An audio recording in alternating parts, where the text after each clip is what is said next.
Welcome everyone to another episode of The First Watch.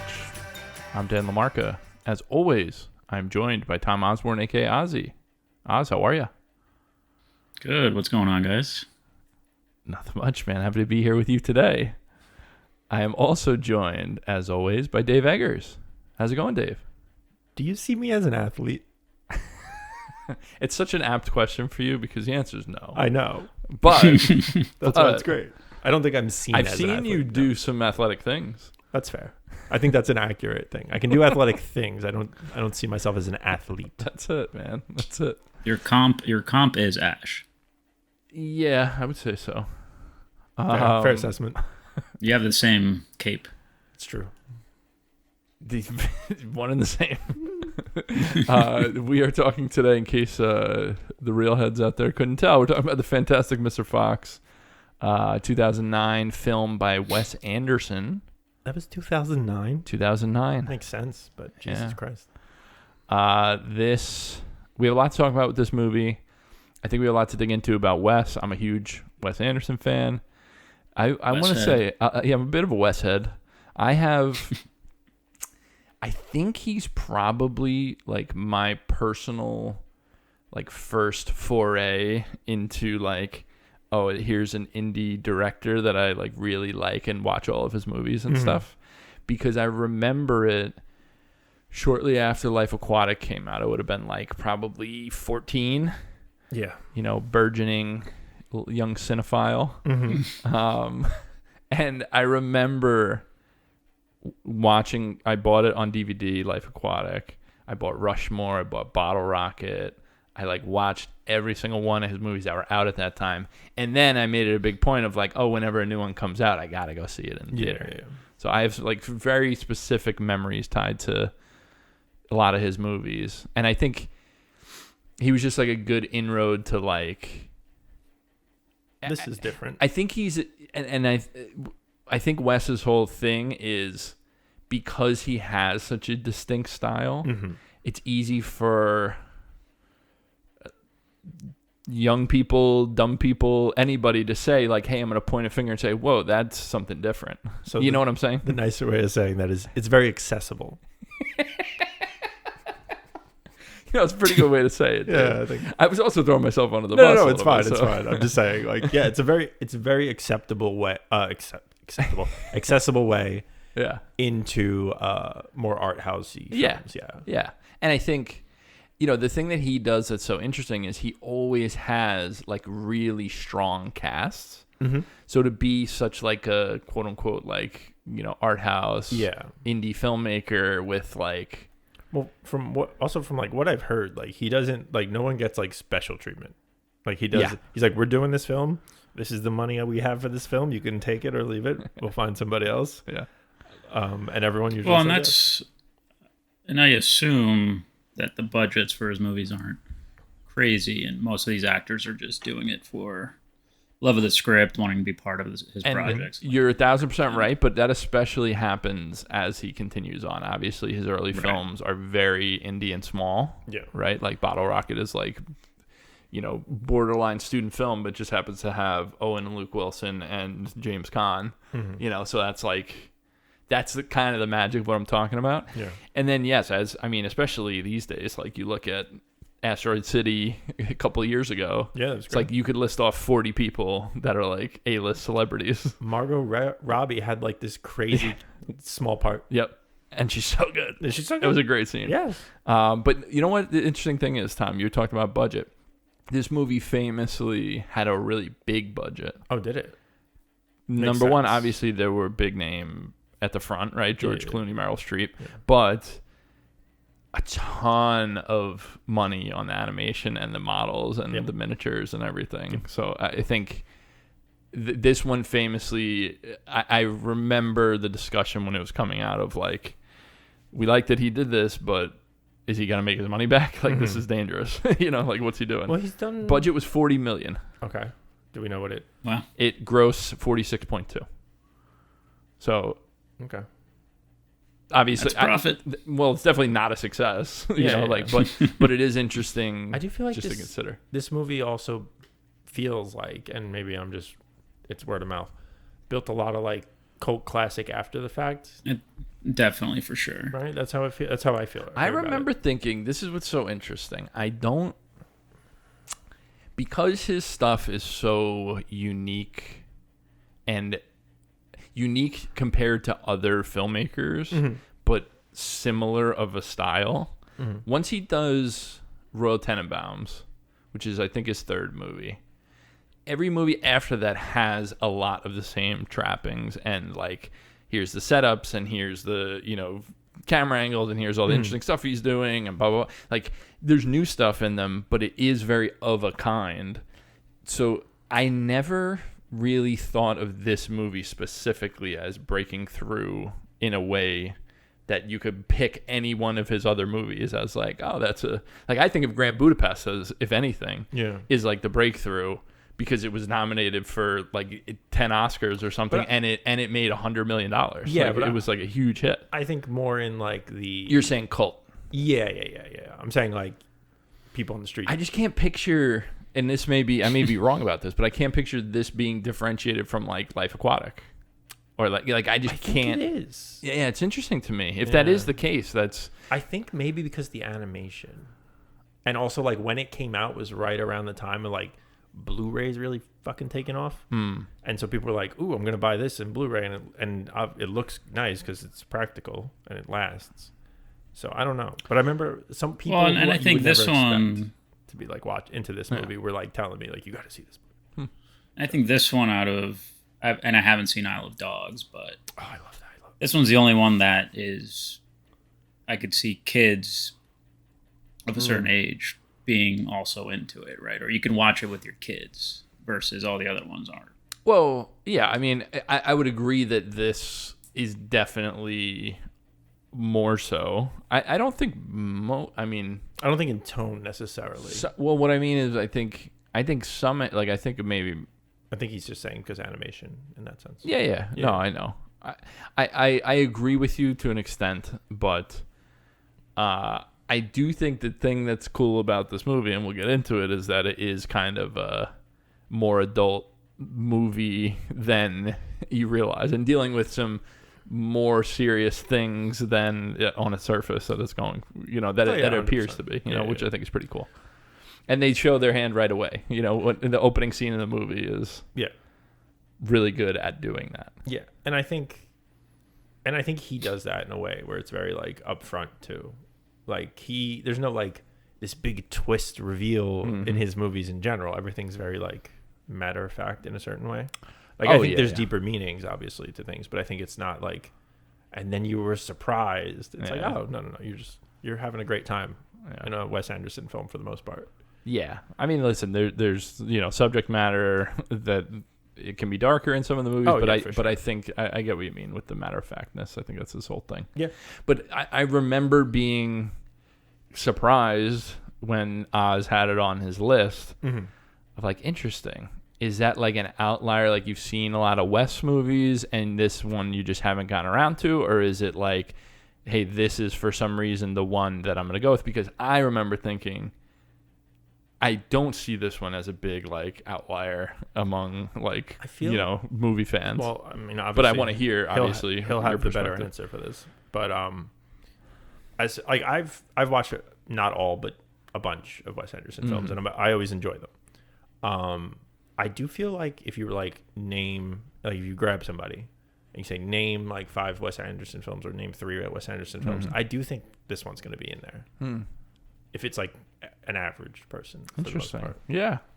I mean, you could be right. I think Grand Budapest, I think this, and maybe Tenenbaums were probably like the top names, maybe Life Aquatic, but even that's before this. And I remember seeing that in theaters with my dad. Like that was a random take to go there.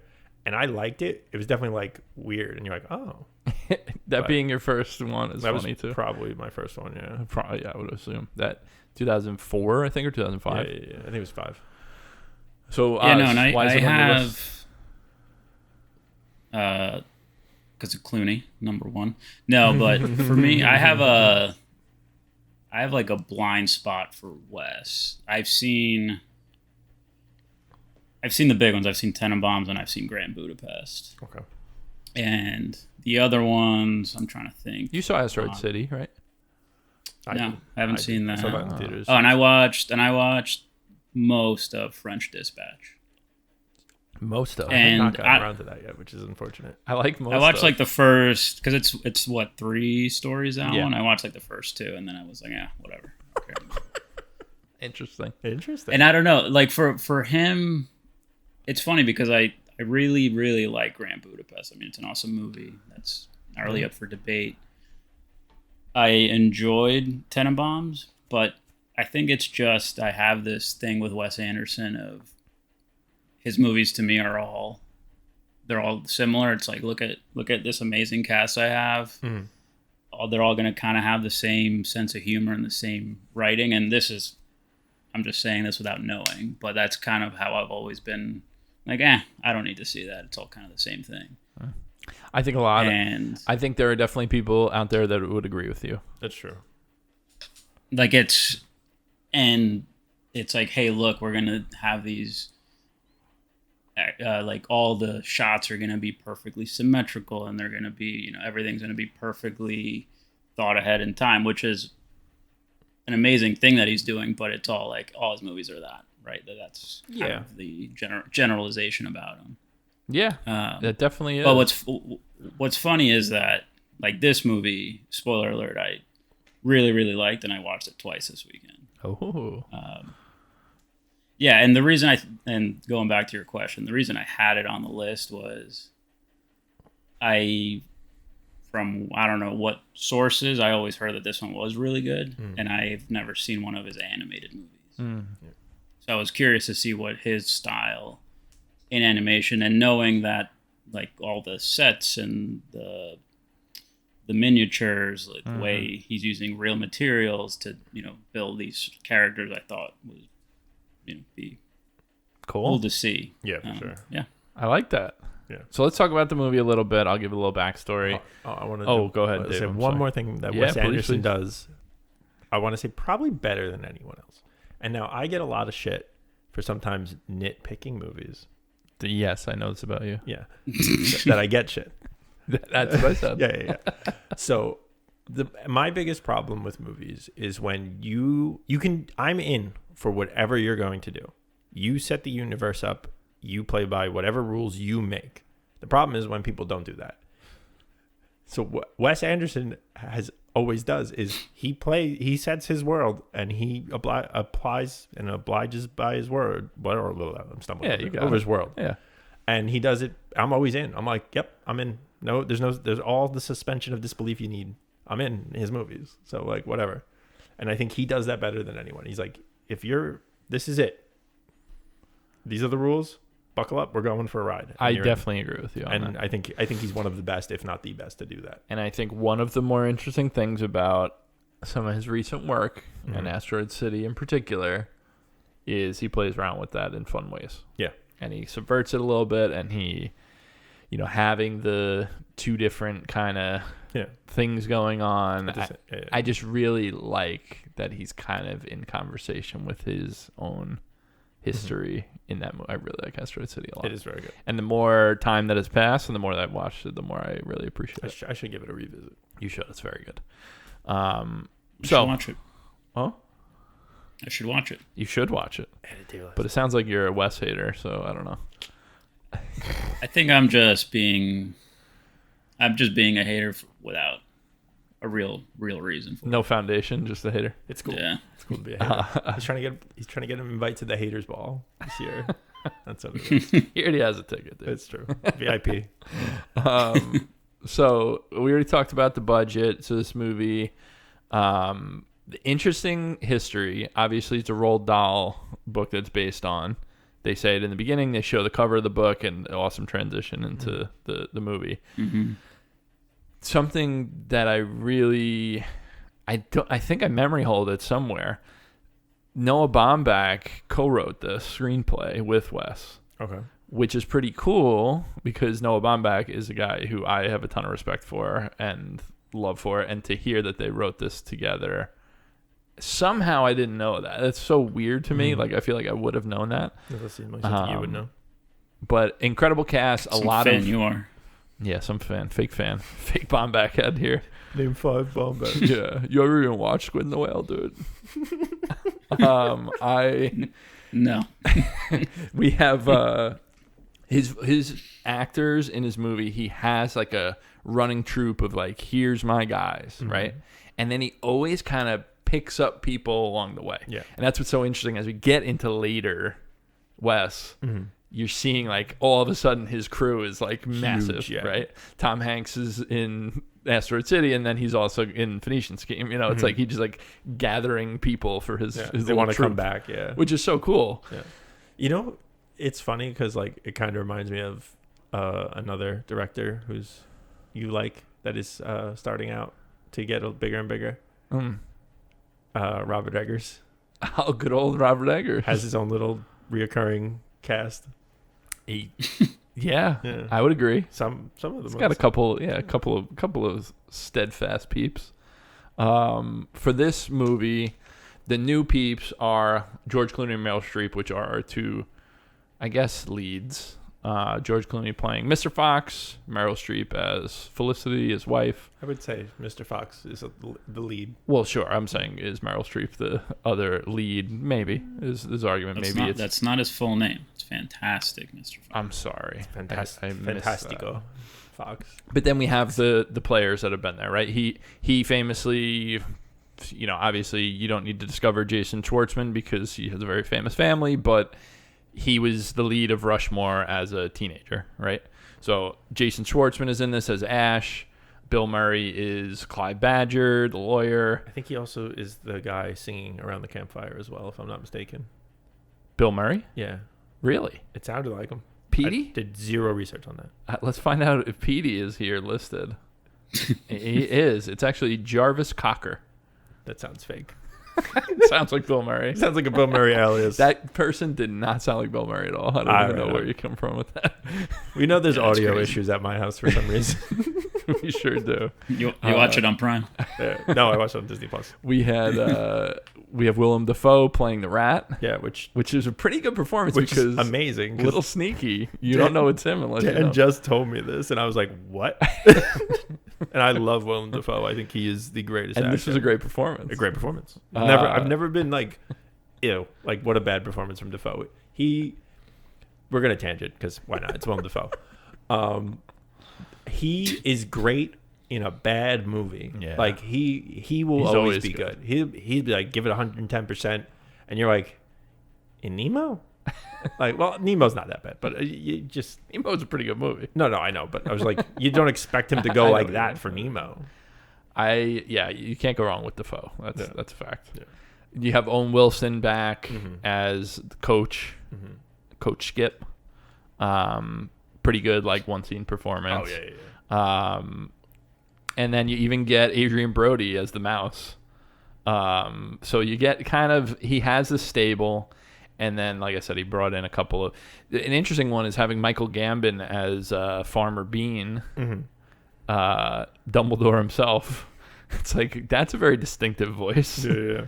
And I thought he was really good in this. No, I think no complaints from really anywhere. Really? I mean, casting. I want to get into this movie, but really good vocal performances. Oh, 100%. Like, really good. You missed the best actor, best character in the movie. Who's that?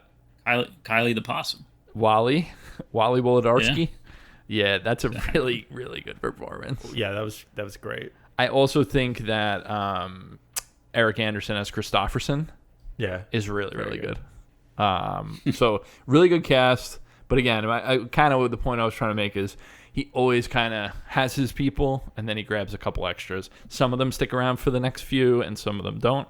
For George Clooney and Meryl Streep, I think these were just there. Yeah, I don't remember them being in any other ones. Yeah. But yeah, this is his. If we look at his filmography at this time, I think we have. Obviously, you start with Bottle Rocket, you go Rushmore, you go Royal Tenenbaums, Life Aquatic, Darjeeling, and then Fantastic Mr. Fox. So I think this is, if my math is right, number 6. This movie did get Best Animated Feature Oscar nomination. Lost to Up. Tough one. Tough. Yeah, that's fair. That's fair. That's not fair. That's yeah, bad movie. I disagree. I would give it to that movie has a good Up. 5 minutes that everyone loves. Yeah, that's the whole story of Up is the exactly. You guys best are short haters. film. There you go. Well, I think you should rewatch it, Tom, if you think it's a good movie. And then also, it was nominated for Best Original Score, which I think it has a great score, and it lost to Up. I think that which Up does have a very good. I will give it credit on that. Yeah, I would say Fox takes animation, then you give Up the score. Listen, Up was a sensation, though. I mean, no, but that's not. I mean, listen, how that works. I know. Well, it is, whether you like it or not. I have my grievances. But anyway, yeah, nominated for 2 Oscars. And then anything else that we want to touch on with this? I think it's just I think that's mostly the setup. We talked about Wes, talked about the cast. I don't know if there's much else you want to do. I don't think Up is that good a movie. It's not. All right, we're not going to. I'm telling you, it's not. I agree with you. You want to dig into the movie? Anything else? Any other table setting that I'm missing that you guys want to talk about? Do we think that this is George Clooney's best heist role? So I have a little confession to make. Uh-oh. I've never seen an Ocean's 11 movie. Wow. Ocean's 11's a really good movie. They were all just on Netflix, all 3. Oh. Well. And were they taken off? Missed out. Yeah, I think for I July. assume that's what he meant by were. I know, I was wondering. I remember seeing it. Leaving soon. Okay. Also, Out of Sight, also Soderbergh. One of my faves. Okay. Kind of a heist movie with George Clooney. Breaking out of jail. I haven't seen it. Great movie. Oh Brother, Where Art Thou? Would you call that a heist movie? In a way? I haven't seen it. Okay. Not a big Clooney head here. Apparently not. No, it's obviously Ocean's 11. That's the heist movie. Yeah, I can tell you what happens in the movie that I haven't seen pretty much through parodies of the movie. I do think it's funny that he obviously is in a lot. Even, wow, this is off the top of my head, but Three Kings. Have you guys ever seen Three Kings? No. Really good movie. Have I seen a George Clooney movie? Well, that's absurd. No, I have. Obviously, Batman. That is kind of a heist movie. Would you say Batman's a heist movie? Oh, God. Well, technically, but he's not doing the heisting in Batman. Three Kings is a movie about soldiers in, like, Desert Storm. Okay. And they do this mission where they find a bunch of gold bars. And they go back to the place.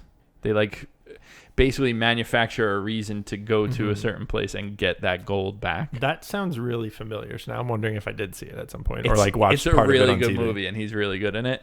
But that's a heist movie. He's in a lot of heist movies. But it is funny that this movie is also a heist movie. I might have seen what? Oh Brother, Where Art Thou? It's a good movie. Yeah. I remember Coen Brothers. Yeah, I'm kind of like seeing it in my head right now a little bit. So, but anyway, I think my joke that has gone on for way too long now is he's in a lot of heist movies, and hey, this animated Fox movie is also a heist movie. Well, I don't think that's a coincidence. I don't think that's not a coincidence. It's a great job of casting.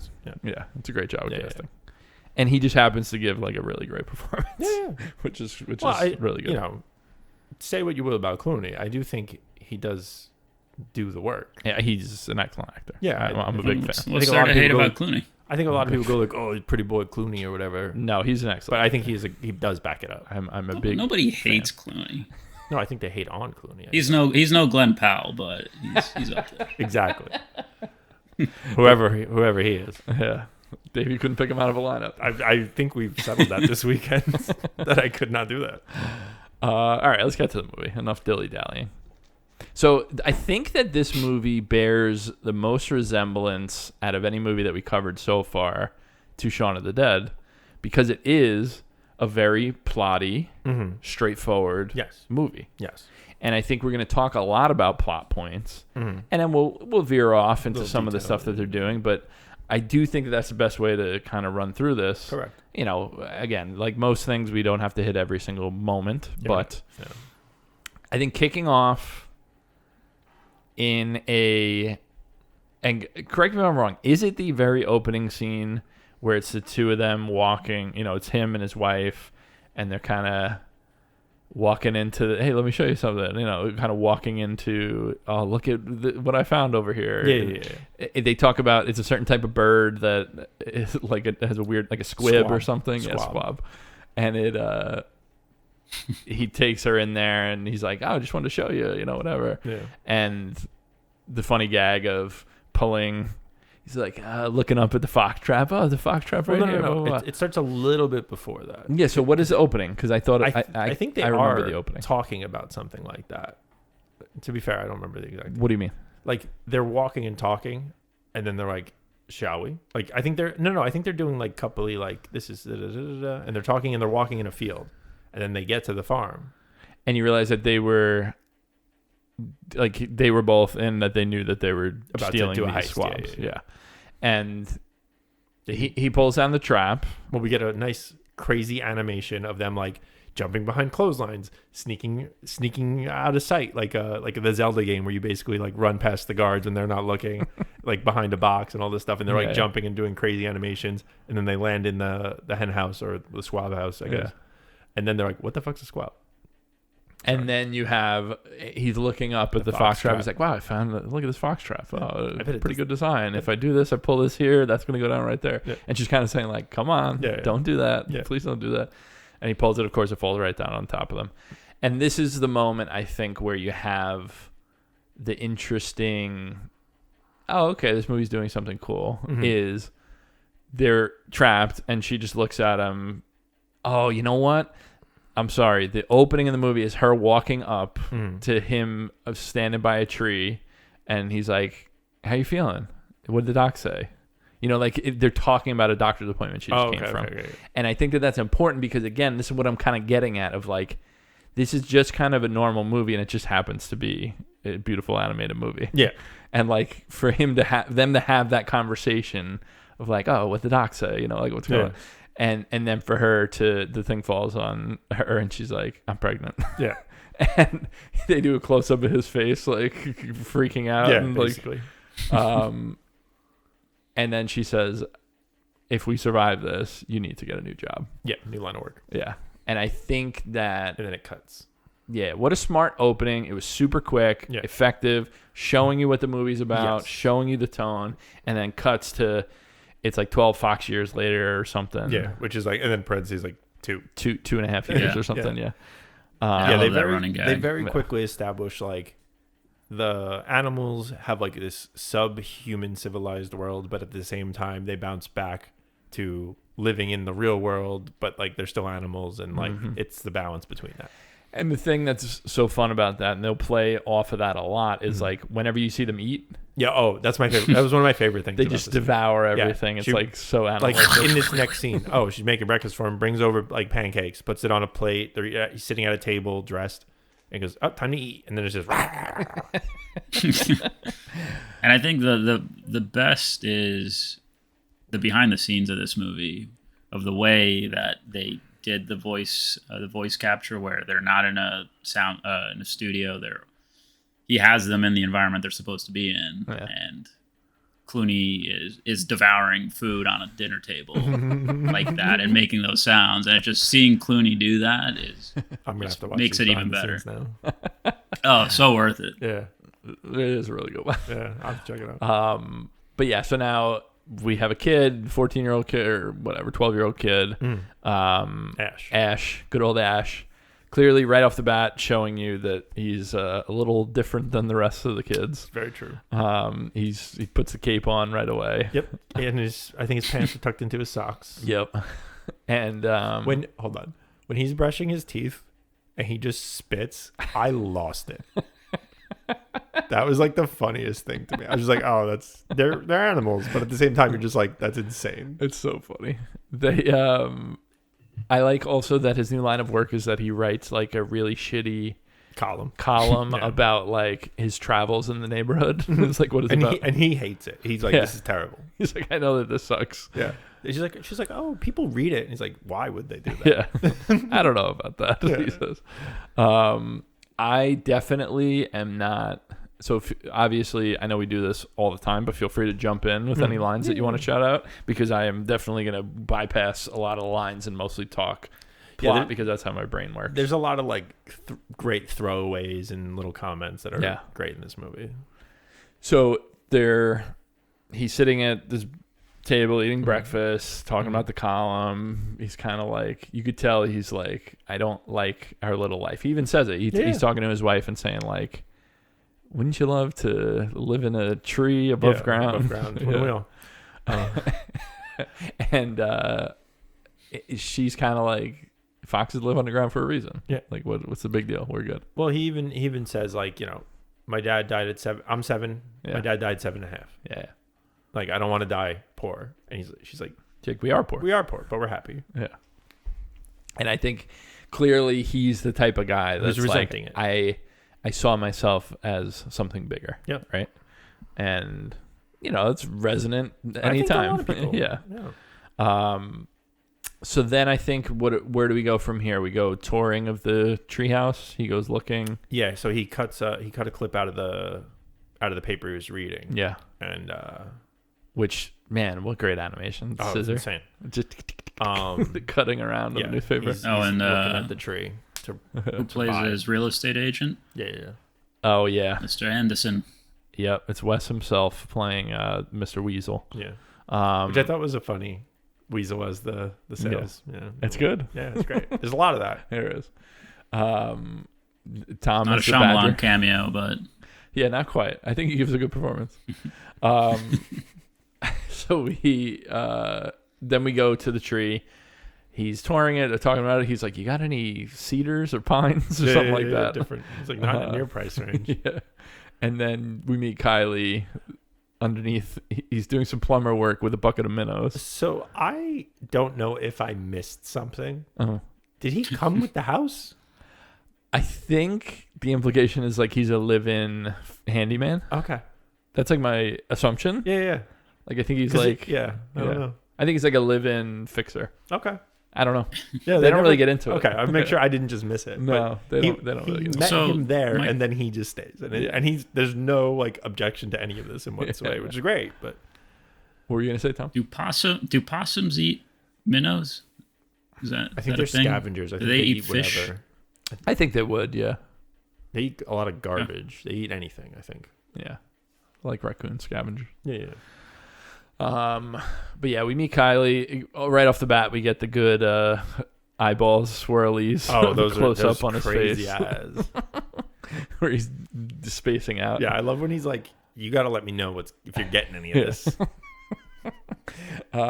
Very quickly, you realize that he's going to be our friend Mr. Fox's right hand man. Yeah. And then they move in.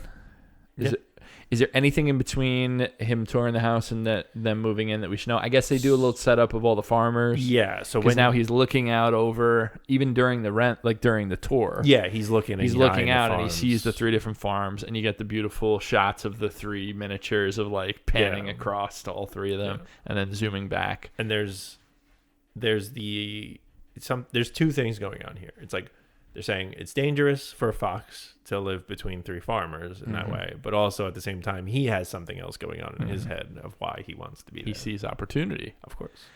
I believe this is where you get his meeting with Badger, right? Where Badger tells him he can't afford it. Yeah, good call. It's a bad buy. Yep, don't do it.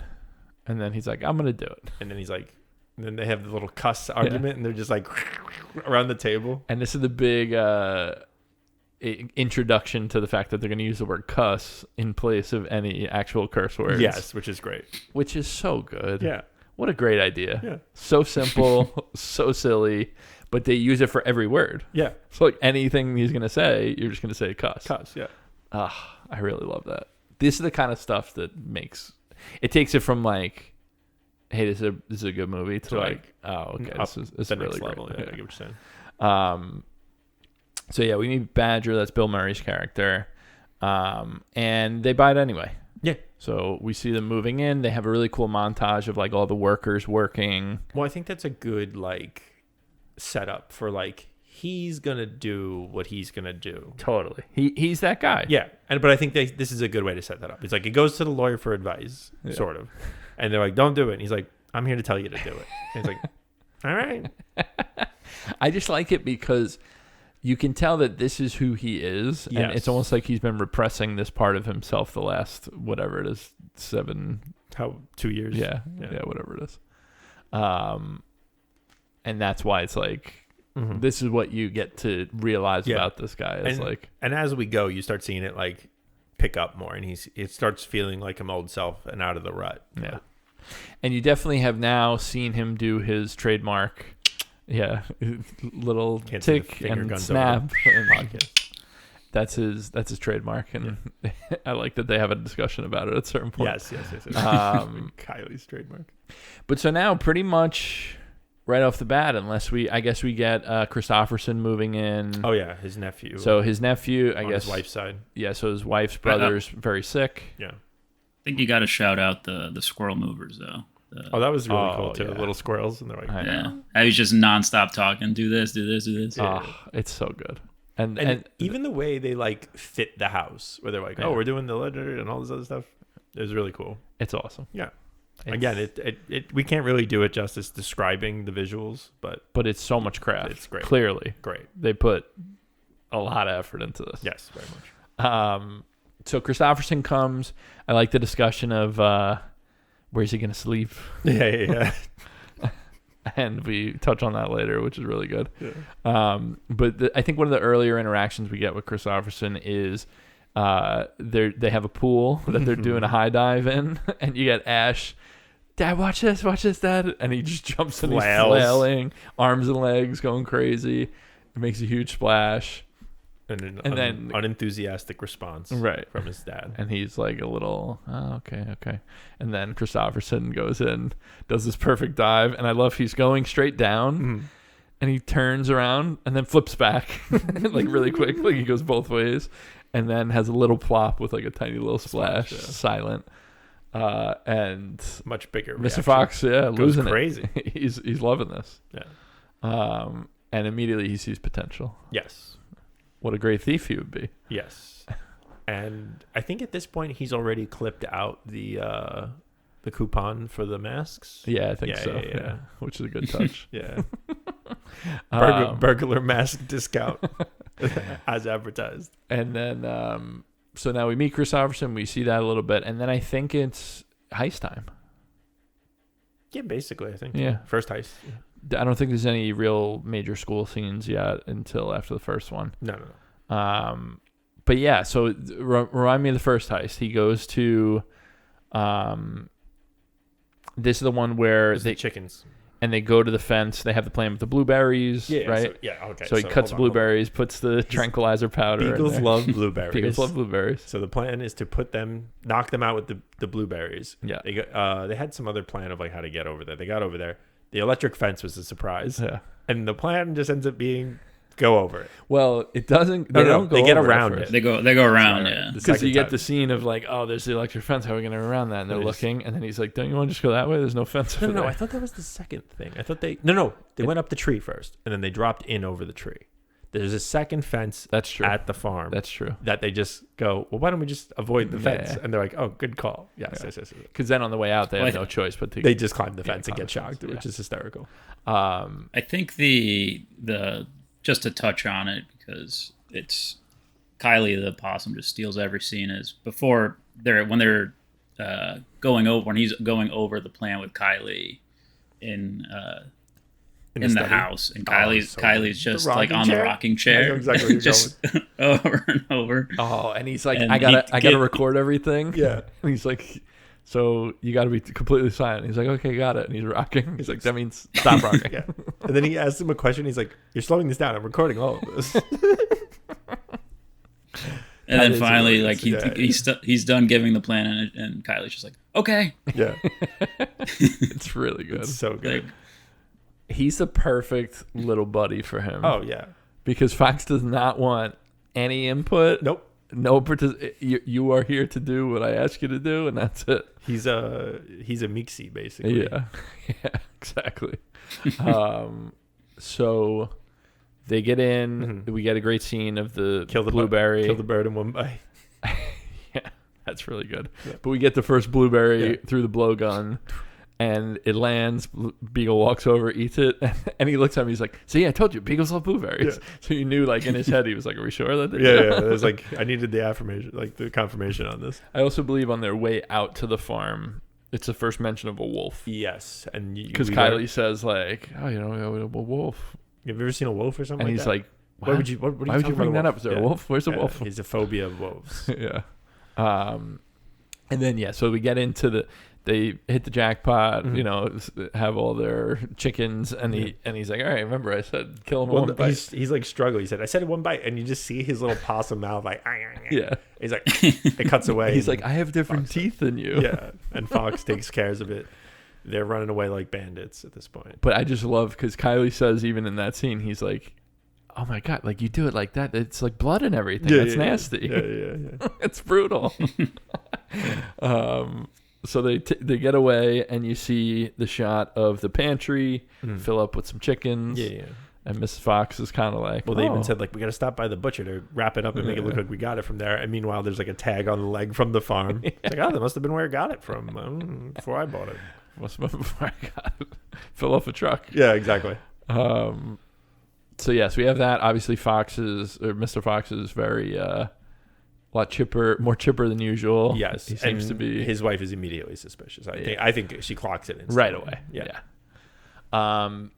Interspersed in here, we may, my order of operation, I'm not 100% sure, but we get some scenes of Ash in school. Yeah, the chemistry with Christopherson. The chemistry scene. Lab partners. Oh, it's really good. It is a good one. She's looking over at him, constantly looking away. And she says something to him, like compliments him, like, "Oh, I like your ears," and he's like, "Oh, I like your spots." And Ash goes like, "You're supposed to be my lab partner." She's like, "I am your lab partner." He goes, "No, you're disloyal." You're disloyal. And then the woodchuck's like saying some stuff. Why is he a wet sandwich? He's like, "Are you a bully?" Like, what? Like, you sound like a bully. And then he like just lights the lab experiment. He's like, "You ruined the experiment." He gets the magnesium, puts it out. That's good. I love that's the first time you get with the fire extinguisher in that scene. You see just the cotton like pouring out of the extinguisher, like balls of cotton like flying. They're like big pieces flying out, and we see that obviously later on in the smoke. But yeah, I think next major thing that I can think of, it's pretty quick to the second heist. Yeah, because we very quickly get another shot. Afterwards we get another shot of the pantry, even more full, and that's what she really is like. Yeah, it's just like whoa. Yeah, she catches him. I think, the second time, but it's on the way because she sees it in the pantry. Yeah, and then she's like, "I'm gonna catch him the third time," and that's when she catches him. Did he bring? No, that's the third time. Third time. Yeah. So the second time, I don't know. Is there anything? I'm sure there are things. Oz, you've seen it twice. Is there anything specific on the second heist? He starts mentioning Christopherson. Yeah, like he would be really good for this, or something like that. Yeah. I can't. No, I don't think there's anything major. The Owen Wilson scene at the school, I think that's probably right after this second heist. Yeah, I think so. So he does the goose donut heist. That's the goose heist, right? Yeah, this is the goose heist. Feels a little like it's a goose eventful. Yeah, I don't think there's much that goes on. It's supposed to be pretty quick after the other one. Yeah. So that you have those pantry scenes close together. Yeah. Like only a few minutes apart, so that you're like, whoa, what the? Yeah. And then so we get the school scene with the what's the name of the sport? It's like whack bat. Whack bat. That's what it is. Whack bat. Really great scene where they explain all the rules. There's 5 twig runners and It's so good, and they diagram it all out. Super classic Wes Anderson thing of like drawing lines on it's this perfect shot straight down of the whole field. And you hear all that, and Christopher just goes, "Okay, got it." Yeah. Like right. And then they pull Ash out, and Ash is like, "How was it?" He's like, "You're improving." Oh, it's a really good scene because he really is. He's talking about. Am I gonna get to where my dad was? They have and like he's a whole like, big you statue. can't He's like, do that. Your dad? Yeah. Like a shock. But he's saying like, you can't. Compare yourself man. to. Like, nobody's your dad. Yeah, and especially like. Yeah, and he's towing that line of he doesn't want to lie to the kid. Yeah, but he is being nice to him. He's doing a good job. Doesn't want to crush him. I think he's doing a good job. And so we see the trophy, you know, with his dad of like the best player of all time, year after year. Boom, boom, boom. Yeah. There was like one name that wasn't him, and then it was again back to him. Yeah. And then Chris Christopherson, of course, goes up and he's a natural. Yeah, he's a natural. Like that kid never held a whack bat before. It's the first time he swung one. Yeah. He's like, oh, he's so cool. He must be related to your dad. And then he's like, he's actually on my mom's side. He's like, wow. Well. And then you see his lab partner holding a sign that says K exclamation point, and he goes like, "What's that? Who's that for?" And she like makes some excuse, and he makes a comment, and she just goes, "We're going steady." Yep. That was funny. Now I think it's time for Heist 3, which again, this one kind of starts the ball rolling for the main plot. So, okay, so I think Ash tried to go on the second heist. Ash tries to go on the third. Is it the third? Yeah, it's the same one where because when he tells him to get out of here, Christopherson comes up like soon after. It's right on its heels. He's like, there you are. Who are we waiting for you? You know, it's like right after he left. Okay. But yeah, so that's the third. They're kind of setting up this one. They're getting the cider. Cider, yes. So really good set piece when they get into the actual room with the cider. Mm-hmm. It's a huge, you think about it, it's like these are big jugs of alcohol. Before that, this is the rabies dog, right? Yes, so they're prepping. Yes. Yeah. And they walk in and they're like, uh-oh. And then the two of Kylie and Christopherson go off, and Mr. Fox getting chased and escapes through, and they're up in the thing. You're talking about the scene with the rabies dog? Oh no, that's much later. I don't know why I blew that together. But this is that farm where the rabies dog is. But I thought it was one of the beagles. This farm is definitely with the rabies dog. Okay. Because we have Bean talking about it at the end. Mm-hmm. And that's where they keep Christopherson and everything. That's where it is. Okay. But they I think I'm trying to the only thing that I can recollect is they get into that. Like, is there anything major before they get into that cider room with the rat, Oz, that you can think of? No, the only line or exchange I wanted to point out that I thought was really funny and, gives you Mr. Fox's personality is when, as they're running, I think they're running up to the farm, is Christopherson is like, I don't like being dishonest with people. Yeah. You tell he doesn't want to do it, and he just responds, well, then keep your mouth shut. Yeah. That is a really good That is a good one. And then, so now they're in the room, they're seeing all this cider, and we see it when they get out with the cider, but it is a funny bit of like, the cider is bigger than them. Yes. Like one jug is bigger than them. Yeah. So you're starting to think like logistically, like what the hell are they How much are they going to heist? Yeah. So, but also one jug would go pretty far. Yeah. But I just think it's, it's a good 100%. gag at the end when they're doing giant wheelbarrows with one jug each. Yeah. They only got 3 out. Exactly. But we see the rat. Yeah. Willem Dafoe's rat. Yeah. And he's drinking cider. He's sipping on some cider through a straw. Yeah. Gives a really good, clearly has history with Mr. Fox and specifically Felicity, his wife. Yes. He said she was the town tart. The town tart. And then he's like, well, we all... he's like, not like... He's like kind of... Yeah, he's like, well, we all had our fun, but come on. This rat is so good. So good. And the way that he, takes out the knife and moves around, throws it around, and, is so stylish and good. And then... Well, and I think we just haven't touched on it because as you're watching this movie... or as I was watching this movie, especially the second time, I was like, what is it about the animation? There's something kind of janky about it, the way everybody moves. It's so just, jagged, right? And because I was looking this up earlier, and so the frame rate on this is 12 frames per second, so that it purposely not smooth, right? Yep. And everything is jumpy, and especially all the action. And when... in this rat scene, but then later on when they fight the rat and he's waving around the knife and throwing it back and forth, definitely noticeable there. Yeah, no doubt about it. I think especially with him, it and just how long his body is, or his limbs are to his body, it definitely played into it. And the tail and everything. Yeah, It looks really good. And then so they have like their little scuffle, and then the farmer's wife comes in. Christopherson locks him in the I thought door. I thought they get distracted by that, and then he pulls the rug out from under. And right, then, it's like as the door opens. Okay. So before she gets down there. So they hear the door open, they all turn, and then Christopherson just goes yoink. Yeah, and he's like whoa, and then he falls in the apple crate thing. They shut it, lock it, and hide. And they're like, he's a natural. And the two of them hide in the apple cart thing, and then Mr. Fox is behind a jug of apple cider. Yeah. And she goes, of course, right to where he is. Yeah. And it's like, how many you need? 2. 3.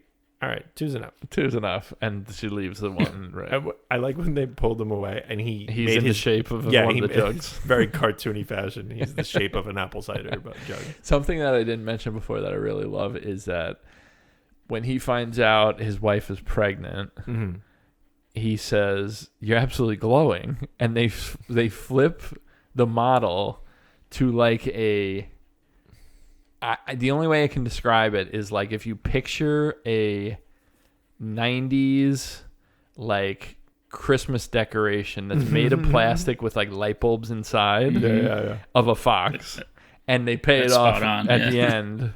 When they say like you're glowing too, and then it shows both of them. Yeah, that was great. It's so good. Yeah.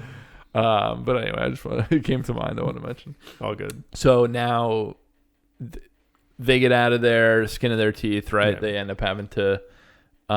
They sneak out with the wheelbarrows, and who's waiting up for them is Felicity. Yeah.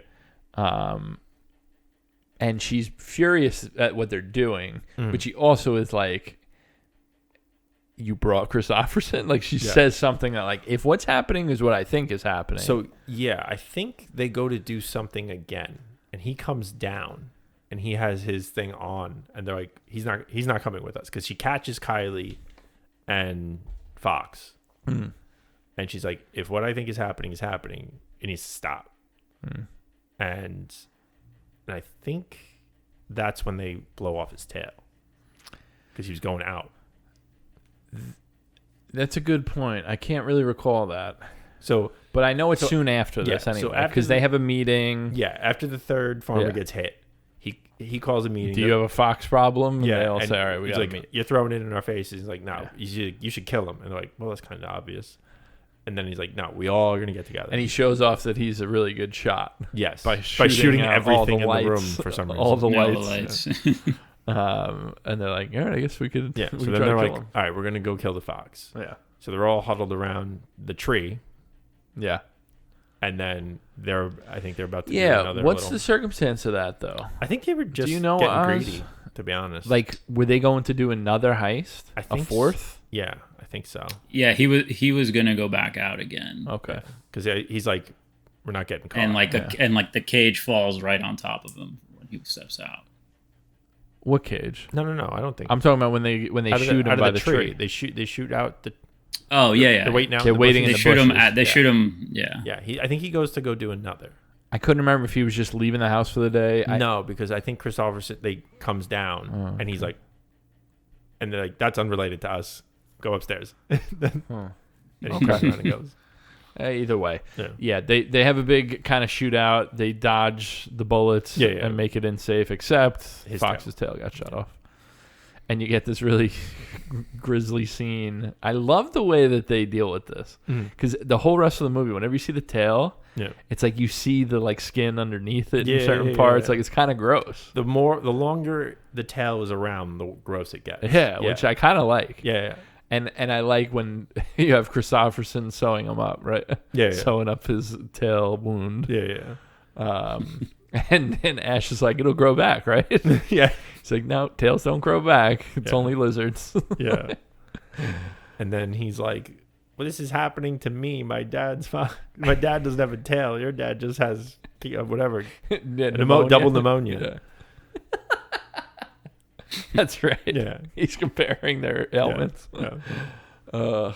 And then he's like, it is worse. Like that he doesn't have a tail, and he walks away or whatever. And he's like, you need to apologize to him, and that pays off later. But I think one of the things we missed was that little scene where Christopherson is like, hey, do you mind if I sleep Oh, that was such a good one. If I pull out from... Was that? Yeah, I think got to it's be right before around the there. heist. That makes sense. And his sleeping quarters are underneath a table where there's a model train. Yeah. And his nose is like exactly touching the bottom of it. And I like that he describes it as like, my back really doesn't do well with the corkscrew way that I need to sleep under there. Yeah. It's like, oh my God. Yeah. Poor guy. On my spinal cord. Yeah. And then he's under there and you hear him crying, and then Ash comes down and turns on the train. That's like his way of saying it's all right. Yeah. Turned on the train, and then Christopherson comes out. They're watching the train together. Yeah. And then it pans out to the real train going yeah. in the background. And then I think maybe that was the second heist, because they go right into what a a heist great in there. that kind of shit transition, though, man. Yeah. It's really good. Yeah, it is. It's really good. No, he's very good at that. All right, so where are we at now? Now Fox's tail is gone. Yeah, they're staking out the house. Yeah. And they're starting to go like, we're going to do stuff. We're going to rip up the tree. We're going to do all this stuff. And they're like, what the fuck are we going to do? And then they dig. They start digging. And I love the way that they animate that. It's awesome. Digging. Yeah, it's really good. So they dig their way down pretty deep. Yep. And it becomes an arms race of how big can we go to try to destroy these guys. Yeah. And at a certain point, they bring in bulldozers and they tear up the whole thing. Yeah. They're dropping dynamite. You eventually see, I like the bulldozer. Number one, I like when they first are driving in the bulldozers, and you see this like low camera as they're like driving them, and they're all like creaky, like rolling around the road with smoke pouring out. Just the way it looks is fantastic. And then you're getting like, this is like on the news in the town too. Yeah. Like that. Brian Cox is the reporter from Succession. Yeah. That's so funny. But I love when they're doing the actual bulldozing, and you see it'll like flash a couple hours, and like here's the progress they made, and flash a couple hours, and here's progress, and then eventually you just see the smoke from the bulldozers because they're so deep down that you can't even see them in the crater. Yeah. Little shit like that I just love. That's like his touch. It's like the joke is the visual. It's really good. From there, so then they have their conversation of, why'd you break my promise? Yeah. They meet in the mineral room. Yes. Over there by the mineral deposit. There by the mineral deposit. And it's like a really nice, like intimate moment of like, we're going to have a real conversation. Well, she says, I'm going to lose my temper. Yeah. He's like, when? He goes, right now. He goes, when? And she goes, and gets him. And so she scratches his face, and they have kind of a real conversation of like, why? Why did you do this? Yeah. And I think it's just kind of... He's like, it's my nature. Like, I can't... I'm a wild animal. Yeah, that is literally what he says. Yeah. But to fight back on that, and we get to this at a certain point, is like, he's not as wild as he thinks he is. Yeah, it's who he wants to be. Yeah, but I also think, like, there's a level of it that is, like, the reality of, like, yeah, you're somewhere in between. But, like, I think a lot of this whole movie is fighting who you actually are. Well, I think it's a balance of who do I want to be, who am I, where's the reality in between. Yeah. Because for some people, it's the inverse, where it's like, I do need to suppress my nature in order to be a normal person. Yeah. As opposed to the opposite of, I'm a boring normal person and I pretend to be a little more interesting than I am. And I think the interesting thing about what they're talking about here is that balance of like, who am I actually, and who am I projecting myself to be? Who I am versus who I think I am, and who am I trying to be? Yes. Because he wants to be, or he says he wants to be the wild animal, right? And he acts out on that, but that's who he also thinks likes. He also likes the fancy home. He also likes the clothes. He also likes I think the idea is he is the best. He thinks he's the best. Everyone's always told him he's the best. Yeah. He is like the guy. Yeah. You know, so and it's I think like, he likes being that guy. Exactly. Yeah. So that's why I'm saying is like, why did he do this heist? Because he was a shitty writer that was doing nothing. Yeah. And needed to get back to being the best, cool guy being and being the best. Yeah. Yeah. That's the point of the movie. Yeah. And I think that's interesting.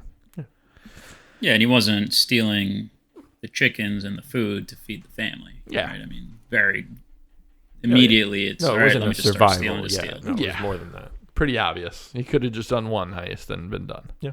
Fed them for a while. So where do we go from here? They're digging. They have the mineral deposit conversation. Then he has the conversation of how they escaped the squab capture with Ash, even as Ash has heard it many times before, as we have seen. He seems to tell us. They dug their way out. Yeah. And he, swore never to do heist again. I think that was the main gist from that, right? Yeah. And I think it's a good moment that he has with Ash to say, like, hey, I'm glad you're the kid. Yeah. Yeah. Like I like you the way that you are. I'm not, like he's trying to, in his own way, say like, you don't need to be. And maybe I'm being generous in this as well, but like, I think the way that was played was like, I'm not upset that you're not the athlete. Mm-hmm. My unhappiness with you, or it comes off that way, is that you're not being who you are. Yeah, you're trying to be somebody you're not. You're just, Which is interesting, and that's why when we get a little deeper, the interesting thing is he's not practicing what he's preaching, depending on how you read him. Yeah. Is he trying to be somebody he's not anymore? Yeah. Well, I think his own frustrations of pretending to be the columnist guy, but also being the most amazing wild animal. I just think it's interesting. It's interesting, like absolutely. On a human nature level, Yeah. So we have that, and then what really happens next? There's the badger comes in. Oh no! So they blow up everything. No. Right. They run into all the animals who are and also now all the animals are tunneling as well. Yeah. Badger comes through. Yeah. They think they're like done for, and then they see the hole poke through, and it's Badger and everybody else. A bunch of groups. Yeah. And that's where you kind of say like, all right, you screwed everything up. Badger's pissed, and he's like, you screwed everything up. My wife has like been alone in the Flint mines for days, whatever. And this is where you have Felicity saying like, I'll go find her and help her. Well, I think Fox gets a plan and sends her there. Maybe, yeah. But you get a funny little line from it's the mole rat. Oh yeah, it's like I want to see the sunshine. Oh, the mole. Barely have eyes, Phil. Yeah, that's nocturnal. That's a good one. Like, I'm tired of your double talk. We have rights. That was so good. Great little line. I'm tired of your double talk. So now the idea is split up. Mr. Fox is going to go into the Flint mines, and this is where I think she then has a conversation with Ash too. She does, yes. Yeah. The crux of that one is basically you're different, right? Embrace, and that's okay. Yeah, and that's okay being different. So be different and just be who you are. Yeah, which I thought was sweet. Yeah. And as she walks away, he's like, but I am an athlete. It's just so good. Yeah. He's just not. And then to see him so quickly come into his own was great as well. Because it's funny because he is kind of the butt of jokes over and over again. Mm-hmm. And even though it doesn't seem like he's getting a lot of this, he does on some level get it because he does become a little more capable and a little more. Yeah, because he was doing it, because instead of doing it chasing his dad, he's like, I'm going to do it my way. And we see that with like how he resolves a problem later that we'll get to. So then, Fox and Badger and company dig. Yeah, he devises the plan where he's like, all right, he's like drawing on a wall, and then he's like, you got to just kind of feel the vibe of like where we're gonna go, and they start digging up directly into one of the farms, and they go to like 3 different places. Well, they end up right in the middle, and he's like, perfect. So now they know where they got to go to get the rest of the stuff. So they just keep stealing. They steal everything. Yes. And they have this huge feast set up. You get all the farmers are like totally distraught. He destroys his trailer. Yeah. Bean destroys his trailer, like tears everything up. They're now like down in the sewers as well, I think. Yeah, they pretty much have like an underground dynasty little thing going. There's a lot of cool little like background details after they steal everything. Mm-hmm. Like Badger's son is wearing like a skeleton Halloween costume like a little kid. They pan around the whole like sewer setup, and you see all the little apartments and houses and all the stuff they have, and she's painting again. Like there's like a whole lot of they're thriving. Yeah, exactly. So they go to have their big feast. Yeah, right. And then we get Ash devising something here. He comes up to the punch bowl and he's like, "Hey, give us a minute." And he's like, "That's rude." And he's like, "Oh no, it's okay. I want to go anyway." And so she leaves, and he pretty much tells them he wants to steal the tailback. Yeah. And he also has the thing is like, "That was rude. I should apologize." Like, or was that rude? I should apologize. So there's like a little bit of like spectrum-y stuff going on there as well. Oh, big time. But he's coming into his own, and Christopherson is on board. He's like, "That's a big plan. We should do that." And they kind of are thinking like, where would you keep it? Yeah. You know? And then, so like, all right, let's break into the house. It's probably on his mantle. Yeah. And then they see the TV. Well, later on. Yeah. But so then we go to the toast. Yeah. So they disappear, the two little foxes. And Badger goes to give a toast, gets about a line in. And Fox like makes a comment. Everyone laughs, and he goes, "But really," and takes over the toast. It's so good. It's so like one-uppy. This is where casting Clooney, there couldn't have been a better of course choice. It's so like smug. It's so good, and it's so good. He plays into it. Like it is just such a good pairing. Mm-hmm. Like you got the right guy for about 5 different reasons. Yeah. And Clooney knows it too, and he's playing it perfectly. And even knowing that, like, plays into it. It's so good. Yeah. So good. Gives a speech, and he's like, "What's the drop?" There's like something wet coming. It lands in his glass. Oh, it does land. A drop of something lands in his glass, and he's kind of like, huh. Yeah. And you hear the rumbling. And he says, "Where are Ash and Christopherson?" Yeah. Like he's like looking for them, and he's like, "Oh." Right. And then all of a sudden, they flood the sewers and holes with cider. Yeah. And wash everybody out.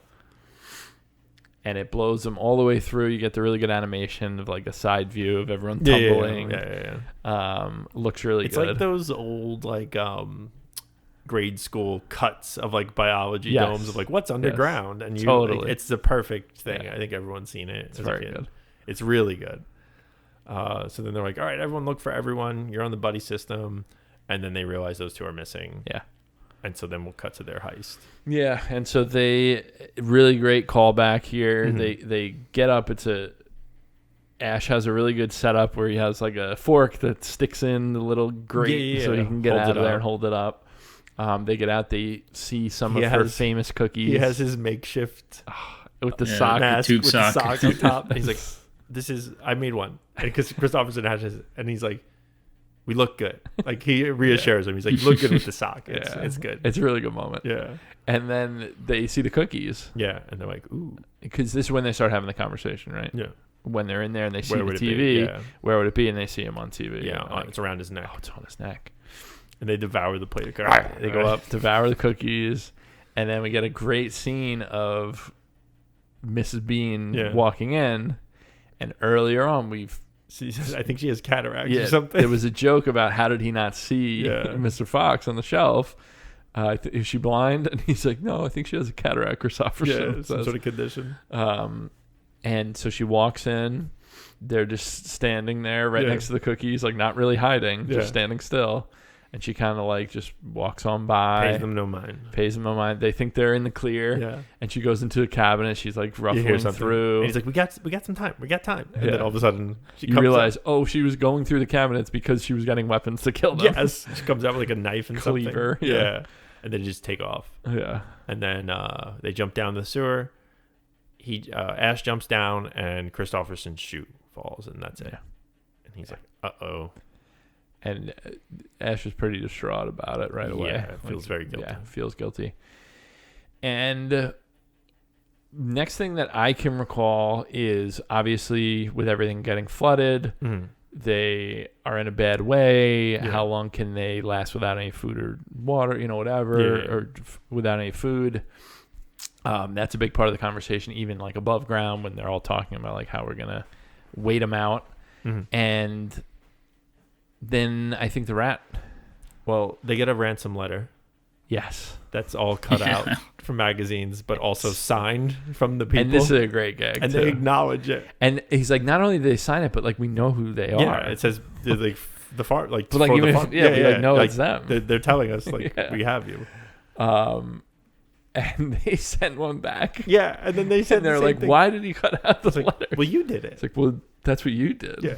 And he just kind of looks at him. Yeah. So, yeah, basically it's like Fox is going to sacrifice himself and hope that they spare everybody else. Right.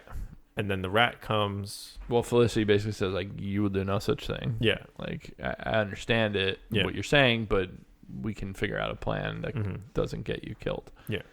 But then he's gonna anyway, right? Kind of. Well, no, because after that conversation, it's like, okay, I'm going to present that that's what I'm going to do. Oh, okay. Yeah. But then the rat comes. Yeah. And then they're fighting him. Well, he goes after Ash. Yeah. Well, he's there and he's like, we have the rats. We have the fox's son. And Ash goes, no, you don't. Yeah. But also, wasn't he like getting into it with with Felicity as well already at this point? Yeah. There's some. Yeah. It's basically a scuffle. Yeah. And then Fox hears this, what's going on, comes back. Yeah. And they get him. Yep. And then he's dead. It's a good scene. It is a good scene. Well, no, that scene's great. Yeah. The way he animates that action, and it's like different like camera shots. Yeah, it's like quick cuts of changes to position, and it's almost like still frames of the fight. It's very like comic booky. Yeah. And then because they like run into that power room with the electricity in the background, so it'll be you see them in different poses. It's really good. And then when the rat is on the ground, like about to die, and he's like, "I just want one more taste of cider." Well, first of all, he goes, "Where is he?" Yeah. He gives him all the information. Yeah. And he says, "Would you have told me if I didn't kill you?" And he said, "No." So he had to kill him. Yeah. And then he's like, why'd you do it? Why'd you do it all? And he said, for cider. Yeah. And so he gives him one last taste. He like scoops up from the ground. Yeah. I don't It's know. like mud. Yeah. But that's what I'm saying. It's like, it probably is cider because that's what blasted them through, but it's mixed with dirt and stuff. It's so gnarly. It's like gross. It was gross. He feeds it to him and then he just dies. Yeah. And then he said he's just another rat dead behind a Chinese food restaurant. Which I thought was interesting. Crazy line to throw in there. I thought that was an interesting one. And then they just put him in the water and Just push him in. Yeah. Let him float down. The thing that they kept talking about, a couple different characters, were like, he redeemed himself in the end. Mm-hmm. That's what they said. Yeah. Like, he redeemed himself by giving us the information of where it was. Now it's time to plan the breakout. Yep. They got to save Christopherson. Love this scene, man. Yeah. So good. He's getting everyone all hyped up together and be like, we're animals. This is what we do. These are our Latin names. Yeah. And he goes around to each hyping one. everyone up. Yeah. I was like, what do you do? This. Okay. Take notes. Goes up to Kylie. What about me? He goes, I don't think they had possums in ancient Rome. Yeah. He's like, you're a really great helper. Yeah. You're just going to be a helper. Yeah, like, you don't have something. Yeah. You're just. That was great. Like, the rabbit runs fast. The badger digs. Was it? No. Yeah, it was digs or something. I don't know. Whatever. Yeah. And they go through it. That's a lot of fun. Yeah. And then the plan itself is really good. Yeah. Because they're coming out of the grate with like the white flag. They open it up. They're having a conversation. Do you have Christopherson out there? Can you prove he's there? Yeah. They like press play on a recording. Yeah. It's clearly recording, and he's like not even. No. He's like, "Hello." Yeah. What? Yeah. It's like such a weird. Yeah. Like it's not even like a good recording of what you would want. It's probably also funny because like we don't know how much they actually understand. Right. So it might just be a like fox noises to them. It's so interesting. Yeah. But I do, as much as I like that idea of what you just said, it's definitely not the case because they are communicating back and forth. Yeah. I know, like they write each other and shit. Yeah. Well, the only reason I entertain that is because of the exchange with the wolf. Sure. That's why. Well, I think it's because they're far away. Maybe. I think that do you wolf think is it's also far. The wolf is completely wild. That's wild what animal. I'm under the impression of. He's the only one that walked on all fours, and he doesn't even know his name, type of thing. Could be. Yeah. But anyway, so the scene happens. He obviously right away is like, that's not him. Like, this proves nothing. Yeah. I don't believe you. And they're like, just come on out. And they throw one flaming pine cone. Yeah. And it like lands in a trash can. They put it out really fast. That's all you got. And then they all come flying out. Yeah. And this is where the effects are unbelievable. Like this scene, the way that it's shot, and the way that they do. Smoke. I love the smoke, man. The billowing cotton flying out. Way that they like lit and then did the wind up for the one pine cone, and then it's so good. It's a really, really well done thing, and they're panning across the town and showing all the chaos and carnage, and they end up just fending them off and sneaking up. Well, they scurry behind a motorcycle, hop into a smaller motorcycle and sidecar, and start driving away. It's great. It's so good. And you have the scene where they escape, right, and in all the chaos. And then you have a helicopter seeing them. Yeah. It's like, sir, we have a fox with another fox and some sort of possum. Yeah. Does that mean anything to anyone? So good. And he's like, come back right now. Yeah. Come back and pick us up. Yeah. So now like you have the plan moving and going, and like they're keeping track of them. Felicity's painting out the plan, like, you know, where everyone is. You have the mole on the can in the wire, which is so good. I love later. They're like, we intercepted the call by overhearing it on the can. It's so good because it's like they didn't hack anything. Yeah, it's great. Yeah. So yeah, they're going to rescue Christopherson. Yep. So now is the rabid dog. Yeah, they get into the farm or whatever. Yep. Because no one's there, I think, right? Yeah. So they get in, and it's pretty smooth sailing. Yeah, they're walking until they get and then all of a sudden you see him. I think before they do, if I'm not mistaken, and you see the foamy mouth and everything. And they're like, "Oh, did he eat some soap?" Like, no, it's rabies. Yeah. So then Christopherson and Kylie run up the thing, or Ash. Oh, sorry, Ash to save Christopherson. Yep. And Fox grabs his squeaky toy and he's walking towards him, and so far so good. Everything's going well. Ash is working on getting Christopherson out. Apologizes. Kylie's like on the roof. Yeah. Like observing both. Yeah. Ash apologizes for the comments and everything. And then he's like, can you tell me how to do karate real quick? Because he can't get him out because he's locked in. And then he's like, yeah, do all this. He's like, he's getting into like the process of meditation and setting everything up. And I just thought like he's just gonna whack it or something. Like I was like, he's not gonna do any of this. And sure enough, I was right. But he does a whole wind up run, chops it, and just pushes it back enough that it falls off the ledge and shatters and breaks, and he's free and he's unharmed. Luckily, yeah, he was a little banged up. But he's like, okay, he's good to go. And then Fox has the squeaky toy and he's really close. And he's like, it's going really well.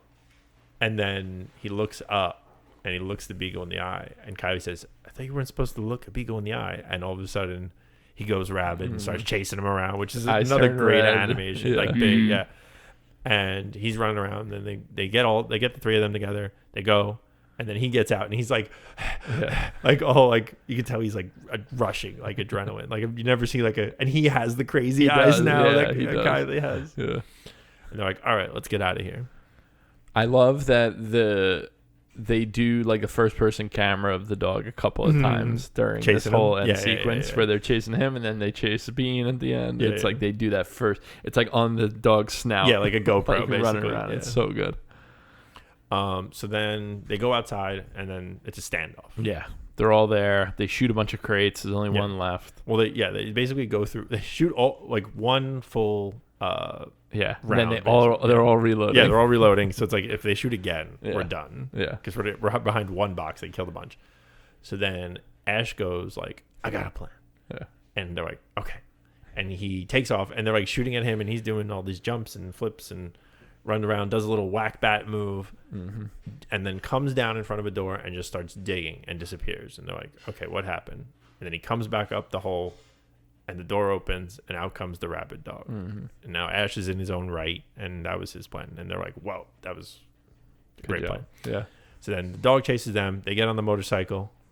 They're getting shot at. They flee out, hit the stunt ramp. Yep. That was there. It's set up as like an advertisement or something. Yeah. And then they go through and they're out. Ah, what a great shot. So good. They pull to the side. You see the arc of the bike with the smoke coming out of the exhaust. It's great. It's so good. So then they're driving back home, and they see in the distance basically the silhouette of a wolf. And they all stop and like kind of freeze and like, whoa, it's a real wolf. And then he yells to him. He introduces himself in his Latin name. Mm-hmm. And says like Vulpus Vulpus, and says Canis Lupus. He's getting no responses. Speaks French, no response. So then he does the only thing that comes to his mind, I guess, and he holds up a fist. Yeah. And the wolf sends it back. Great animation. Yeah. Mm-hmm. And then he says, "Wish him luck, boys." Yeah. And they go on. And the wolf walks away. Yeah, absolutely love it. And I think that is the best scene of the movie. It's really good. Like, or at least the most important scene of the movie. Yeah. And I was 100% expecting to get the wolf howl. Oh, you thought you were gonna get it? I didn't think when that arm came up, I wasn't expecting. It's so good. Wolf howl for sure. It's solidarity. That's it. And then they are off. And then what? Yep. And then I think we're just in wrap up mode, right? Pretty much. Yeah. So I'm trying to even think Oh no. Okay, so yeah, they go back to the sewers where now they live. Yeah. And then they're all set. Oh, the dog tore up the tail. Yeah, and they hung it on. They hung it on the antenna, so they did get the tail back. Yeah, and eventually it is back on Fox, not functioning, I believe. Yeah, but it's there. So then they're all in the sewers. Everything's okay, and he goes, "Hey, I'm going to show you guys something. I wonder where this goes." Like he found something, and you could tell he's doing a bit. Yeah, and they kind of know, and they're like, "Okay," and they come along. He's got the tail attached. He says he's got to dry clean it every 2 weeks. Yep. And they pop up this little grate, and they end up in a grocery store. Yeah, owned by the three farmers as well. The names are on the front. Yep. And then they're like, "We're gonna be fine. We always survive, and that's what we got to do." They're chowing down. They're having a dance party. Yep. He gives a little speech. Yeah. About survival and what he thought his instincts were, and who he actually is, and that's pretty much it. That's a wrap. Pretty good movie. I would say so. Pretty good movie. Only 90-minute runtime. 85. Yeah, about. I mean, that's pretty. No, yeah, it's tight. I know. It moves quick for sure. Anything that we missed, Oz, that you want to mention? But all these people that think a movie needs to be 2 hours are out of their fucking mind. Oh, Jesus. No, I think we hit all the highlights. I mean, this movie, like Shaun of the Dead or Annie. Yeah. Like, so many. We're not going to do all the jokes. Right. It doesn't work the same. Yeah, which it wouldn't make any sense to. But I think we hit a lot of the main points. And let's talk about what we thought. Oz, it was on your list. Start us off. Start us off with, would you recommend, and what are you going to rate it? Yeah, I mean, like we talked, I'm not a Wes head like the rest of the crew here, but I really, really liked it. This is a movie that I would, like, I could watch this movie like yearly, right? If you just put it on. Yeah, for sure. It's funny. It's never not going to be funny. It's got the animation alone. It's just such an interesting watch. I think you can catch new things on every single time you watch it, right? Rating, I don't know. I don't really have a critique of it. It's pretty well done. It's execution. That's the thing, right? I mean, it's a really good comedy. Yeah, it's got good themes, and it's got that deeper meaning that is rewarding to watch. So, yeah, I would say 5 stars. Nice, yeah. Good movie. I think so. Yeah. Dave, what do you think? So this was also my first watch, and I'm not even gonna play quite. I have 5 out of 5. I would recommend. I think it's a great movie. I think it's a great Wes Anderson movie, which I enjoy. I've enjoyed every Wes Anderson film I've seen. Again, I like Wes Anderson. I like what he does. I'm always buying in. Everything's believable, like in the sense of like I buy the relationships, they're there, the deeper meanings there. You could also miss that, and I think you'd still enjoy the movie. Still just enjoy the movie. Like, I think the movie works on a lot of levels. We watched it last night. Me, Diana, and our nephew Nicholas. Okay. He's 11. Okay. All three of us loved it. Yeah. So that plays into what Ozzy was saying earlier about the kids and stuff too. Yeah. I don't know if it's my favorite Wes Anderson. It's close. I definitely am going to talk about that a little bit. I really love I Love Dogs. I Love Dogs. That's on my lower tier. I know, but you know why? Big dog guy. For me, yeah. It really worked for me. I'm giving it a 5.2. Nice. There's nothing wrong with it. Again, it's a tight runtime, so there's not a moment of like, you never feel like you're like, okay, we're just kind of doing this. Like everything is like you're moving this whole movie. Like even that first shot, like you're on a side scroll, and it just feels like everything is moving in this movie. It's so good, which I think is cool too, because like the animals' lifespans are shorter, so you're like moving fast. Everything's got to move fast.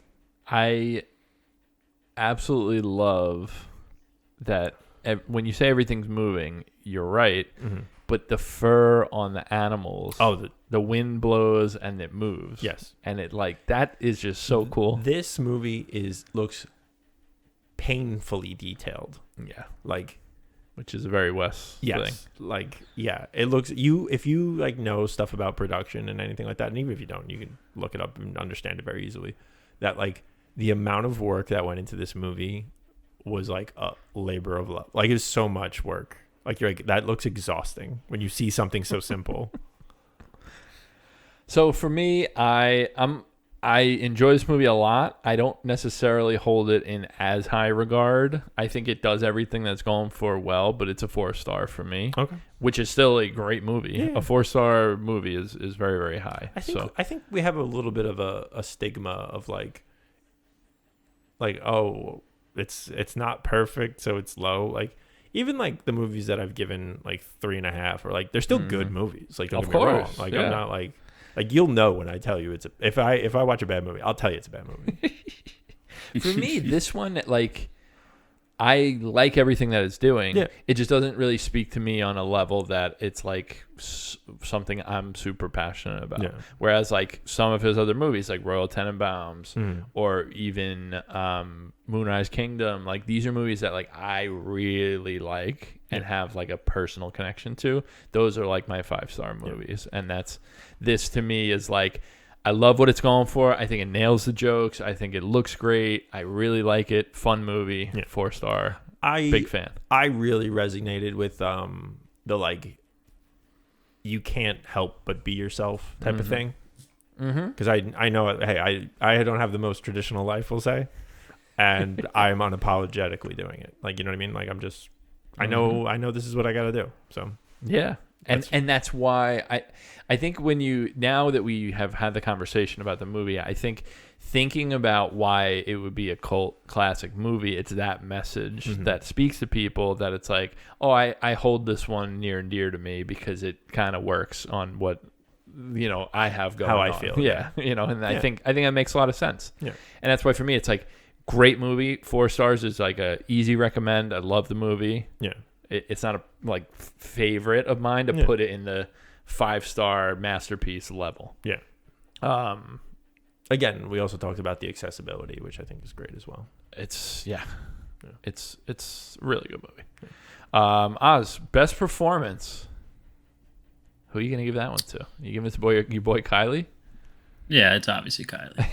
I just found that character so funny. Every scene he's in, I think just the way he just looks so fucking stupid and just standing there. When they have the scene of Fox saying like, "You got to let me know if you're getting any of this," and he gives him like the little hand signal. It's like, "Is that it?" And he's like, "Mm-hmm." I was like, "Okay." So this character, this actor named Wally Wolodarski, is listed on Wikipedia as an American screenwriter, television producer, film director, and actor known for being one of the writers for The Simpsons during the first 4 seasons with his writing partner, Jay Kogan.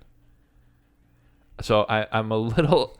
I know that he was in other Wes Anderson movies, like Rushmore, Darjeeling, ended up in Grand Budapest.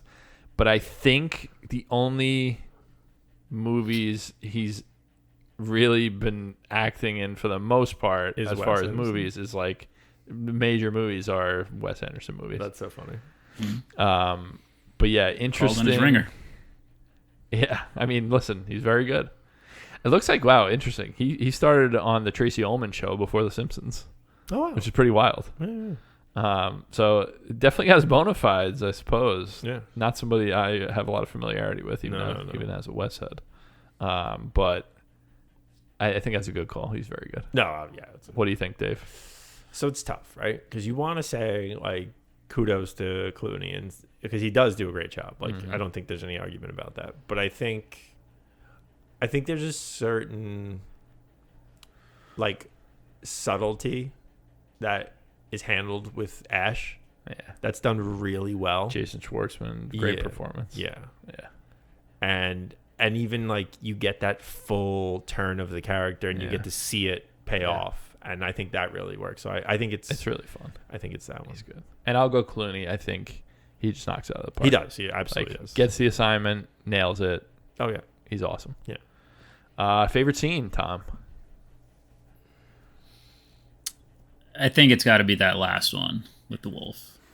And I think it's because I did steal it, but I think it's because this movie, I think it's the first time in the movie where everything actually does slow down and it comes to a halt, and it's not so manic and hectic, nonstop. Yeah, the pace of this, and it takes its time, right? Like they slowly roll up, the wolf slowly comes over, and it's a very good scene. And it's just a great moment. You're gonna go with that one. 100%. It's a great one. It's hard not to. I think, if I'm not mistaken, Wes Anderson said, like, this is the whole movie. Like, someone said, like, oh, I think if you can cut this scene, he's like, this is the whole reason I'm making the movie. Who the hell would ever say that in an 85-minute movie? I don't know. I'm gonna go with actually the opening scene of when they get trapped and she just says, "I'm pregnant." That's great. I just love that setup. It's so good. And the look on his face and the look on her face. And I just love that she looks younger and she's wearing the little, like, like leaves wreath around her head. Like, there's just something about that that's, like, so sweet and, like, shows that they become different people, not necessarily in a bad way as the years have gone on. It's just an interesting thing. One of my favorite parts about that scene is, like, he's like, a foxtrot.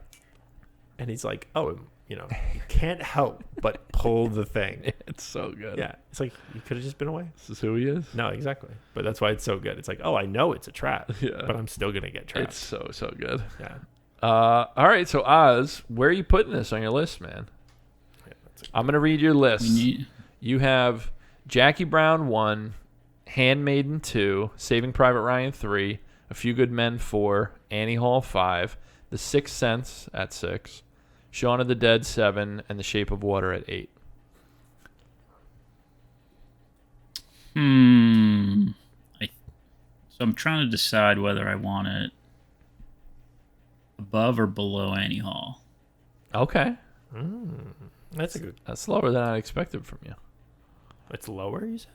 Yeah, he's putting it at 5 or 6. Oh, yeah. I mean, listen. Hey, this is.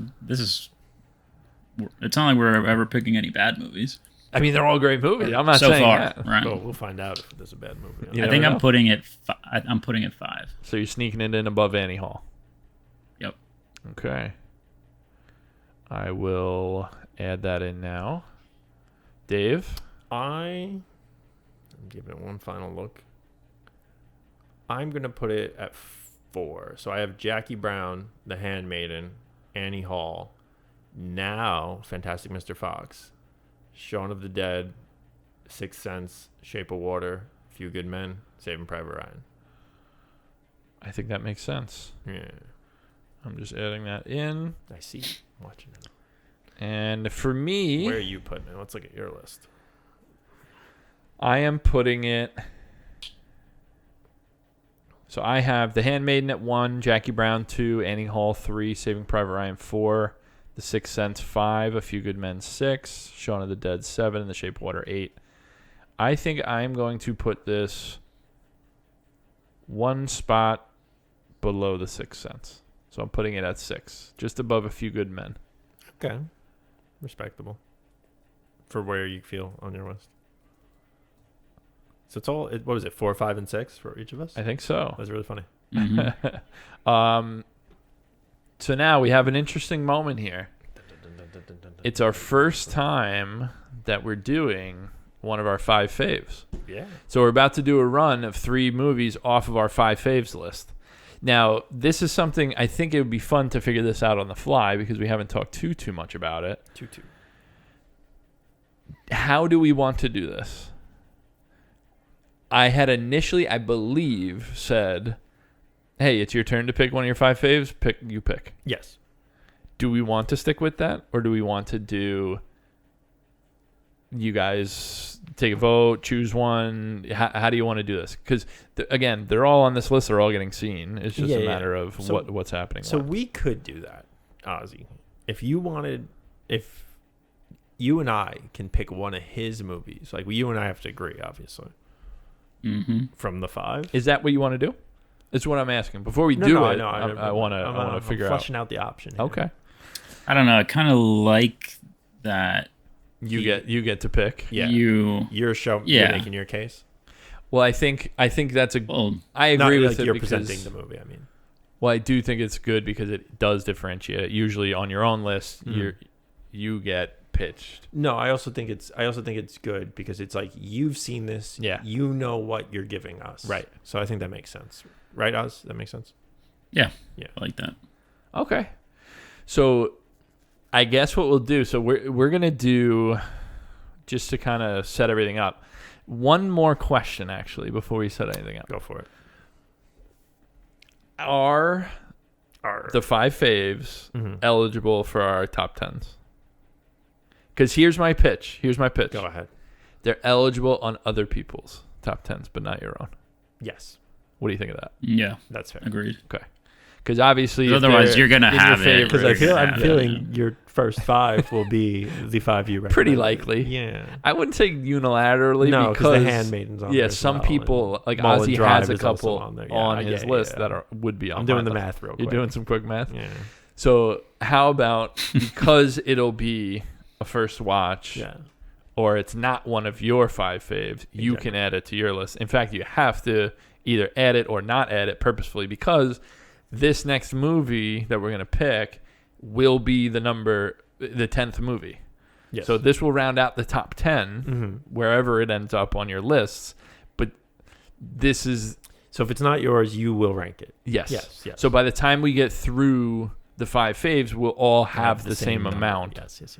Because we'll skip one for ourselves. Yeah. So just for a short period of time, I'll have one less, and then yada yada. All right. So I already know which one I'm going to pick. Okay. My 5 faves, just to remind people, I have Cure, Midnight Run, Michael Clayton, Francis Ha, and First Reformed. And I'm going with Cure. Interesting. Cure, I mean, this is one of my most recent additions to my all-time list. I watched it. It's been living on my list as something I've wanted to watch. It's a Kiyoshi Kurosawa movie, Japanese horror from 1997. It wasn't released in the States until 2001. Okay. This is a movie, definitely, guys. The less you know, the better. Okay. Be careful looking anything up. Little Tame Impala. The less you know, the better. That's it. Let me close my window here. Close your window. Get off of it. Well, I was just looking up where it is. So it is available on Prime for $2.59. It is. Weird number. A very interesting number. It must be on sale or something. Perfect timing. The thing I'll say, I'm not going to give anything away about this movie. I'm just going to say it is a Japanese horror film. Mm-hmm. Blew me away first time I watched it. I've seen it 2 or 3 times now in the last year because I was so impressed by it and wanted to keep watching it. When was the first time you saw it? Within the last year. Oh, wow. That's why I'm saying this was a very recent addition for me. Yeah. But since I've seen it, I'm like, I kind of got the itch. I want to go rewatch that. Yeah. I'm really excited because I think you guys are going to enjoy it. I hope so. It's doing some cool shit. I have a feeling it's doing some cool shit. Yeah. So that's our next one. We're going to watch Cure from Kiyoshi Kurosawa, one of the masters, IMO. And I think that wraps the episode. Do you guys have any last thoughts or things that we want to bring up? Check out our Instagram and all that good stuff. Stealing that again away from me, that's all right. I don't know. The last thing as we were wrapping up here, that from Fantastic Mr. Fox that I don't think we mentioned that I just wanted to say, the farmer's son, that little character is probably the creepiest doll I've ever seen. It's so disturbing. It gives Annabelle a run for its money. That was. Yeah. If you put that doll in the Annabelle case in The Conjuring, it just fits. Am I gonna have to find that for the screen grab for the episode? Oh god. Yeah, I think that's a good shout out. Yeah, it was good. It was worth it. That really was. And he was always eating something, and it was all over his face. Terrifying. Anyway, yes, you can, as Davey mentioned, check us out on Instagram. We are The First Watch Pod on Instagram. You can keep up to date with all of our new episodes. You can also find us. Right now, we're only on Spotify. I'm going to say it out loud, and it'll probably already be long since done by the point you're hearing this, but I am in the process of getting us an RSS feed so we could be on Apple Podcasts and other podcast services, so it won't just be Spotify. News to me. So we're in the process of doing that. So you might be listening to that at this moment. Exactly. So catch us on there. Obviously, The First Watch on Spotify or other services coming soon. You can email us at thefirstwatchpod@gmail.com. Send us some emails. Really, I maybe one day we're going to do an episode where we talk about listener emails. If we get some good Q&A, I have no problem doing a Q&A episode where we just answer some fan mail or whatever. There are definitely no promises about that, but that might be something that potentially could happen in the future. It'd definitely be entertaining at minimum. So from a content perspective, email us. Absolutely. And I think those are the big ones. Yeah. But yeah, I think that wraps this episode. Look forward to Cure in 2 weeks. And until next time, peace.